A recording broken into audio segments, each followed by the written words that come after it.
Hello students, welcome to our YouTube channel J study math and science. इस वीडियो में हम क्लास 10th का एक और इम्पोर्टेंट क्वेश्चन करेंगे, केस बेस्ड स्टडी, जो कि chapter 9th application of trigonometry से रिलेटेड है। तो जैसा कि आप क्वेश्चन देख रहे हैं, क्वेश्चन में है totem poles are made from large trees. देखिए, टोटम पोल्स बनाए गए हैं लार्ज ट्री की हेल्प से।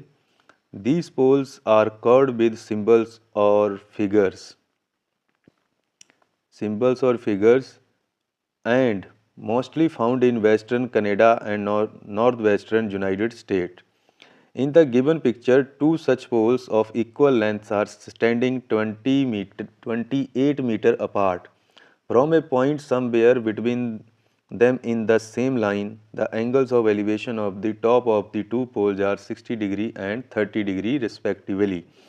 So first question is here, draw a neat level diagram. तो जो ये हमें सिचुएशन दी गई है, इसके अकॉर्डिंग हमने एक तो डायग्राम बनानी है। ठीक है, तो देखो इसमें क्या दिया गया कि जो गिवन पिक्चर है, इसमें देखिए दो पोल्स खड़े हैं और वो इक्वल हाइट्स के हैं। तो इसका मतलब क्या होगा कि हमारे पास इस तरह से डायग्राम बनेगी ये, कि मान लो कि यहाँ पे एक लाइन में ड्रा करता हूँ, ये वाली थोड़ी सी लाइन टेढ़ी हो रही है, इसको हम सीधा कर लेते हैं।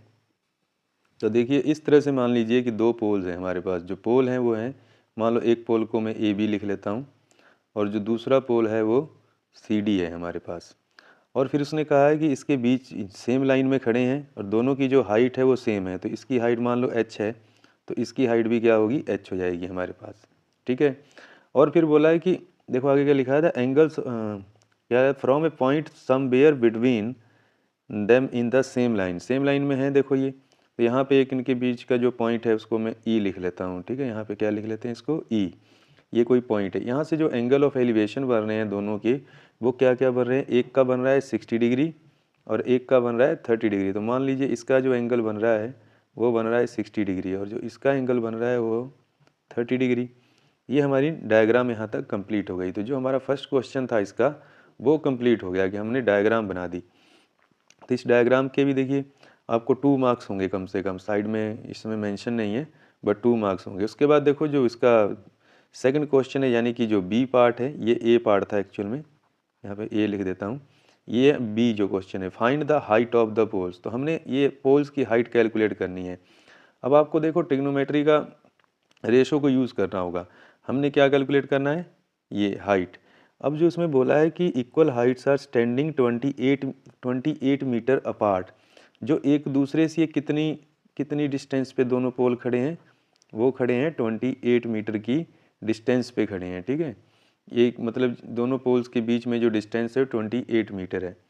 तो अब हमने देखो, अगर इसको हम x लेकर चलते हैं, ED को अगर x ले लेंगे तो ये हमारे पास बचेगा 28 माइनस एक्स।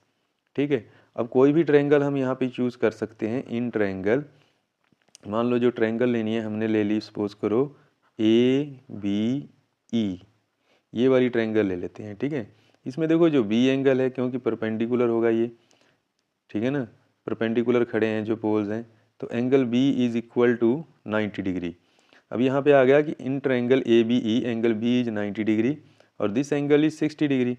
तो अब अगर यहाँ पे हम अप्लाई करते हैं perpendicular upon base, perpendicular upon base क्या होता है, परपेंडिकुलर अपॉन बेस क्या होता है, टेन थीटा होता है, और थीटा हमारे पास कितना है, 60 डिग्री। तो यहाँ पे हम वैल्यू पुट करेंगे टेन 60 डिग्री, और टेन 60 डिग्री की जो वैल्यू होगी हमारे पास वो कितनी होती है, टेन 60 की अगर वैल्यू देखें तो आ जाती है रूट थ्री। अब यहाँ पे देखो h अपॉन 28 माइनस एक्स है इज इक्वल टू, ये हो गया रूट 3। यहाँ से हम h अगर कैलकुलेट करना चाहेंगे तो क्या आ जाएगा हमारे पास h, ये ऐसे आएगा रूट 3 इंटू 28 माइनस एक्स, ये आ जाएगी। अभी तक ये आंसर नहीं आया इसका, इसको कैलकुलेट करना पड़ेगा हमें। उसके बाद देखो हम इस ट्रायंगल की बात करते हैं। तो इस ट्रायंगल में भी हमने यही कॉन्सेप्ट अप्लाई करना है। तो इसके लिए देखो अब हम नेक्स्ट पेज पे चलते हैं। अब देखो जो नेक्स्ट में क्या करेंगे, यहाँ पर भी देखो इन ट्रायंगल, जो ट्रायंगल बन रही थी, क्या बन रही थी, राइट एंगल ट्रायंगल जो बन रही थी CDE, और इसमें जो एंगल है हमारे पास D एंगल जो है वो है 90 डिग्री। तो इसके अकॉर्डिंग अगर हम यहाँ पे देखेंगे तो हमें क्या मिलेगा, यहाँ पे देखो परपेंडिकुलर अपॉन बेस, यहाँ पे परपेंडिकुलर क्या है हमारे पास h है और यहाँ पे बेस हमारे पास x है। तो परपेंडिकुलर अपॉन बेस अप्लाई करेंगे, tan 30 डिग्री के इक्वल लिख लेंगे। तो यहाँ पे अब हमने लिखना है perpendicular upon base is equal to tan 30 degree. So h upon x is equal to tan 30 की वैल्यू कितनी होती है 1/√3। क्रॉस मल्टीप्लाई अगर हम यहाँ पे करते हैं तो h इज इक्वल टू आएगा x इंटू एक्स अपॉन √3। इसको रैशनलाइज कर लेते हैं यहाँ पे। अगर इसको हम रैशनलाइज करेंगे तो हमें क्या मिलेगा √3 इंटू एक्स अपॉन 3 मिल जाएगा। ये हमारे पास आ गई सेकेंड सिचुएशन। यहाँ भी देखो h हो गया और वो भी जो हमने कैलकुलेट किया था वो भी h आया था, यानी कि दोनों हाइट आई थी। तो अगर हम इन दोनों को इक्वल रख के सॉल्व कर दें तो हमें x की वैल्यू आ जाएगी, वहाँ से हम h भी कैलकुलेट कर लेंगे। तो इसको मैं अगर देना चाहता तो इसको नंबर 2 लिख लेता हूँ और उसको लिख लेंगे नंबर 1। ये हमारे पास क्या आ जाएगा नंबर 1। सो इसको हम इक्वल रखते हैं दोनों को। तो यहाँ पे अब हमने क्या करना है, चलते हैं यहाँ पे फ्रॉम 1 एंड 2। फ्रॉम 1 एंड 2 से देखो हमें क्या मिलेगा यहाँ पे, हमें जो दिया गया था √3 into 28 minus X is equal to, ये आएगा हमारे पास √3 इंटू एक्स अपॉन 3। तो अगर इस √3 को इधर ट्रांसपोज कर दें तो ये इससे कैंसिल हो जाएगा। तो मैं इसको यहीं पे कैंसिल कर देता हूँ, ऐसे देखो ये हो गया। अब हमें मिलेगा 28 minus X is equal to X upon 3। Cross multiply करेंगे 3 को, तो 28 को अगर 3 से मल्टीप्लाई करते हैं तो क्या मिलेगा 8 3 या 24 का 2, 3 2 या 6 और ये हो जाएगा 84। 3 को अगर x से मल्टीप्लाई करेंगे तो -3x is equal to x. अब इस 3x को अगर हम ट्रांसपोज करते हैं इस साइड तो इसमें प्लस हो जाएगा। तो -3x को अगर इधर ट्रांसपोज करेंगे तो ये आएगा x प्लस 3x, तभी ये हमें मिलेगा कितना 4x। तब इसको नेक्स्ट पेज पे सॉल्व कर देते हैं। तो यहाँ पे हमें क्या मिलेगा, अब ये 4x इज इक्वल टू 84। ठीक है, यहाँ पे हमें क्या मिलेगा ये 84। थोड़ा सा ये गड़बड़ हो गया, इसको रब कर लेते हैं। तो ए 4x is equal to 84। So x is equal to 84 upon 4। अगर हम इसको कैंसिल करें तो 4 2 या 8 1। तो जो x की वैल्यू आ रही है हमारे पास कितनी आ रही है 21। बट हमने तो कैलकुलेट करना है h। सो h कैसे कैलकुलेट करेंगे, h हमें दिया हुआ था अभी हमने जो सॉल्व किया था, तो हमें उससे क्या पता चला था। इक्वेशन नंबर 2 की अगर हम बात कर लेते हैं तो यहाँ पर है h is equal to √3x upon 3। तो इसी को हमने यहाँ पे पुट करना है। क्या था हमारे पास √3 इंटू एक्स, तो x की जगह पे हम लिख लेंगे 21, अपॉन में था 3। इक्वेशन नंबर 2 में हमने पुट करना है इसको, ये कैंसिल हो जाएगा। So h is equal to आ गया 7√3 metre height of the both poles. तो इस तरह से हमारा बी पार्ट हो गया कंप्लीट। अब बी पार्ट का ही जो चॉइस में क्वेश्चन है, find the location of the point of observation.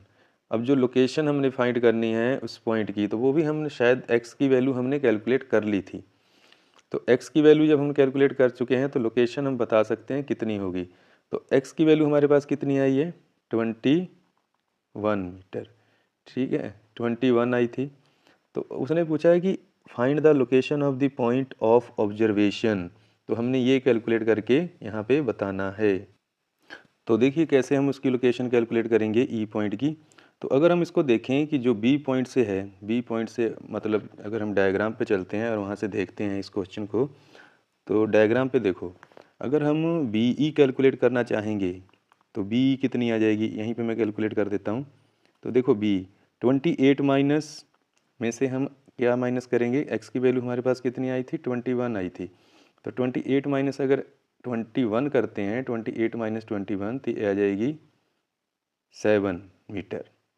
और इसी तरह से अगर हम ईडी कैलकुलेट करना चाहेंगे तो ईडी हमारे पास आएगी, कितनी आई थी वो 21 मीटर। तो इस तरह से ई पॉइंट की जो हमें लोकेशन पता लगी कि एक पोल से तो वो 7 मीटर की डिस्टेंस पर है और दूसरे पोल से वो 21 मीटर की डिस्टेंस पर है। तो इस तरह से ये क्वेश्चन भी हमारे पास कंप्लीट हो जाएगा इसका। अब इसके बाद देखो जो इसका लास्ट क्वेश्चन है वो क्या है, if the distance of the top of the poles from the point of observation are taken as P and Q, then find the relation between P and Q। तो P एंड Q में क्या relation होगा। अब देखो उसने क्या कहा है कि जो डिस्टेंस है, distance of the top of the poles from the point of observation. अब मतलब इसका कहने का ये है कि जो ये पॉइंट ऑफ ऑब्जर्वेशन है, यहाँ से जो डिस्टेंस है, एक की हम P मान लेते हैं और दूसरे की जो टॉप की डिस्टेंस है इस सेकंड पोल की, उसकी जो डिस्टेंस हम Q ले लेते हैं, ठीक है। तो इन दोनों में क्या रिलेशन होगा। तो देखो ये दोनों क्या है, वैसे देखा जाए तो हाइपोटेनियस है। क्या है ये, हाइपोटेनियस है।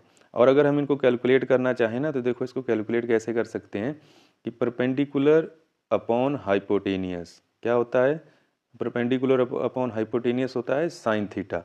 तो यहाँ पे जो थीटा की वैल्यू कितनी है, 60 डिग्री है। तो हम इसको ऐसे कैलकुलेट कर लेते हैं। ये सी पार्ट के लिए सॉल्व कर रहे हैं, तो इसको हम लिखेंगे perpendicular upon hypotenuse, so H upon P is equal to sine 60 degree, इस तरह से।